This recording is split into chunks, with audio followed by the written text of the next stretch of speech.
कानी बहू। किशोरी लाल जी के बेटे राघव की शादी की बात जगह जगह चल रही थी, लेकिन किशोरी लाल जी को कोई लड़की पसंद ही नहीं आती थी।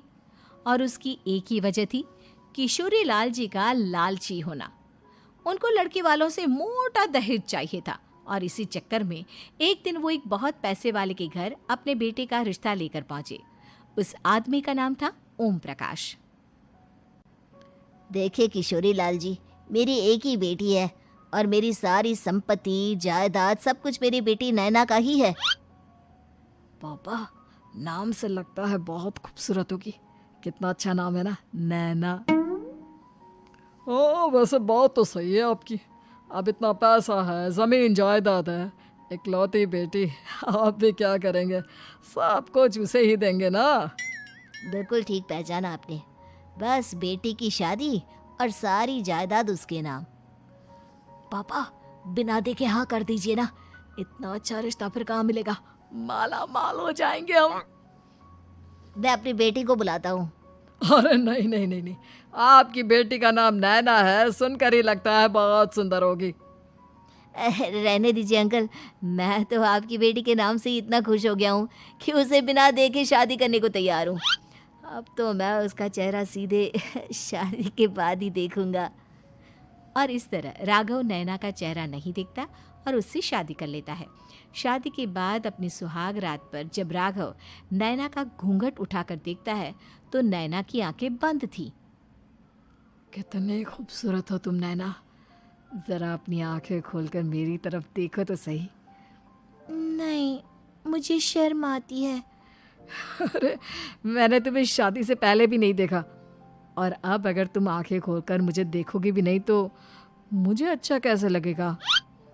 इससे पहले कि नैना अपनी आंखें खोलकर राघव की तरफ देखती, अचानक से लाइट चली गई और राघव नैना को पूरी तरह से देख भी नहीं पाया। अगली सुबह नैना राघव के लिए नाश्ता बनाकर लेकर आई। अरे ये क्या, आधा पराठा सेका हुआ है और आधा बिल्कुल कच्चा। ये तुमने क्या किया नैना? बहू, तुमने क्या आधा पराठा तवे से नीचे लटका कर रखा था, जो आधा सिका है और आधा कच्चा? मुझे जितना दिखेगा उतना ही तो सीखूंगी ना पापा जी। जहाँ जहाँ मुझे नजर आ रहा था वहाँ मैंने सीख लिया, जहाँ जहाँ नहीं दिखा वहाँ कच्चा रह गया होगा।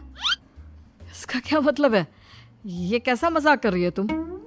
अरे बहू, तुमने इतना लंबा घूंघट क्यों लगाया हुआ है?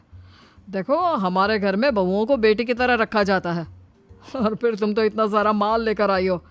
देखो, ये घूंघट डालकर रखने की कोई ज़रूरत नहीं है। हाँ नैना, पापा जी ठीक कह रहे हैं, तुम तो आराम से रहो, अपना ही घर समझो। नैना अचानक से अपना घूंघट उठा लेती है। अरे ये क्या पापा, नैना की तो एक आंख फूटी हुई है। नाम से नैना, लेकिन ये तो कानी बहू निकली। मेरे साथ धोखा हुआ है, धोखा। बिना दिखाए अपनी कानी लड़की मेरे संग ब्याह दी। मुझे कानी बीवी नहीं चाहिए। मुझे अभी ओम प्रकाश जी से बात करनी पड़ेगी। आखिर उन्होंने मेरे साथ ऐसा किया क्यों? अरे, आप लोगों ने ही तो पापा से कहा था कि आप लोग शादी से पहले मुझे देखना नहीं चाहते। अब मेरे पापा पर क्यों इल्जाम लगा रहे हैं? अरे लेकिन उन्हें बताना तो चाहिए था ना कि तुम कानी हो, एक आंख से तुम्हें दिखाई नहीं देता। किशोरी लाल और राघव नाराज होकर ओम प्रकाश को अपने घर बुलाते हैं। पापा जी, ये आपने क्या किया? शादी से पहले बताया क्यों नहीं कि नैना की आंखों में परेशानी है? अरे, आप ही ने तो लड़की देखने से मना कर दिया था। अरे लेकिन आप बता तो सकते थे। आपको तो हमारी बेटी की प्रॉपर्टी चाहिए थी, वो भी पूरी की पूरी। अब क्या हुआ अगर उसे आधा दिखाई देता है? प्रॉपर्टी तो आपको पूरी मिल गई ना। अरे ये क्या बात हुई? मेरी शादी प्रॉपर्टी से नहीं, आपकी बेटी से हुई है। अब ये तो पहले सोचना चाहिए था, तब तो मेरी प्रॉपर्टी देखकर तुम्हारी जुबान लप लपा रही थी। लेकिन मैं कानी लड़की को अपनी बीवी बनाकर नहीं रख सकता। पापा, कुछ करिए ना आप। हाँ, करता हूँ। देखिए ओम प्रकाश जी, आप हमारे साथ ऐसा नहीं कर सकते। और तुम देखो, अगर तुमने मेरी बेटी से शादी तोड़ी ना, तो जो भी प्रॉपर्टी मैंने तुम्हें दी है वो तो पूरी की पूरी वापस ले ही लूँगा, और आधी प्रॉपर्टी तुम्हारी भी लूँगा। अरे मेरी आधी प्रॉपर्टी भला क्यों लेंगे आप? इसलिए क्योंकि मेरी बेटी को आधा नज़र आता है और उसकी नज़र अभी तक तुम्हारी आधी जायदाद पर ही पड़ी है। अब तुम उसे घर से निकालोगे तो कुछ तो लेकर जाएगी ना। और अगर हम आपकी बेटी को अपने घर की बहू बना कर रखे तो? तो तुम्हारी पूरी प्रॉपर्टी तुम्हारी ही रहेगी, और जो मैंने तुम्हें दिया है ना, उसमें से बस मैं आधा लेकर जाऊंगा। अरे लेकिन अब आप अपनी दी हुई प्रॉपर्टी में से आधी वापस क्यों लेकर जाएंगे? अगर मैं आपकी बेटी को अपनी पत्नी बनाकर रखने को तैयार हूं तो? इसलिए ताकि भविष्य में अगर तुम मेरी बेटी को धोखा दो तो उसके पास कुछ तो रहे जो पति का हो। वैसे मेरे पास तो बहुत कुछ है, लेकिन अपने पति की कोई निशानी तो उसके पास होनी चाहिए ना। अब अगर तुमने मेरी बेटी को कानी कहा तो तुम्हें प्रॉपर्टी भी कानी ही मिलेगी, पूरी नहीं। जमाए राजा। किशोरी लाल और राघव समझ चुके थे कि वो बुरी तरह फंस चुके हैं और अब उनके पास वहां से निकलने का कोई चारा नहीं है। अब समझ में आया ना, लालच बुरी बला होती है। एक तो तुम्हें प्रॉपर्टी मिली, ऊपर से बीवी मिली, उसमें तुम्हें नखरे भी दिखाने हैं। आए बड़े, चुपचाप बैठो दोनों। कुछ दिनों के बाद नैना राघव की कार लेकर बाजार घूमने निकलती है और जब कार लेकर वापस आती है, ये क्या? एक तरफ से मेरी गाड़ी पूरी खराब हो चुकी है। लगता है तुमने मेरी गाड़ी को किसी दूसरी गाड़ी के साथ एक्सीडेंट किया है। अरे अरे कितना बड़ा नुकसान कर दिया तुमने बहू। वो क्या है ना पापा जी, मुझे एक आंख से दिखाई नहीं दे रहा था, सामने से गाड़ी आ रही थी।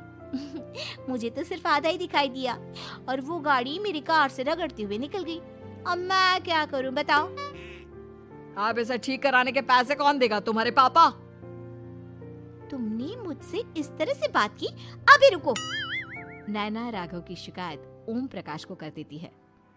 देखो राघव, अब जो मेरी आधी प्रॉपर्टी तुम्हारे पास थी ना, उसमें से आधी और मैं लेकर जाऊंगा, क्योंकि तुमने मेरी बेटी को डांटा।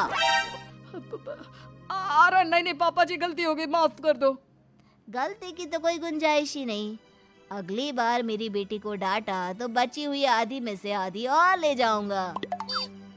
लालच के चक्कर में हम दोनों ने बहुत बड़ी गलती कर दी बेटा। एक तो तुम्हें कानी बहू मिली और ऊपर से जो माल मिला वो भी काना। इस तरह राघव की हर एक गलती पर ओम प्रकाश उसकी प्रॉपर्टी का आधा आधा हिस्सा लेकर अपना सारा माल वापस ले गया और राघव को कानी बीवी से काम चलाना पड़ा। भाई लालच वाकई में बुरी बला है।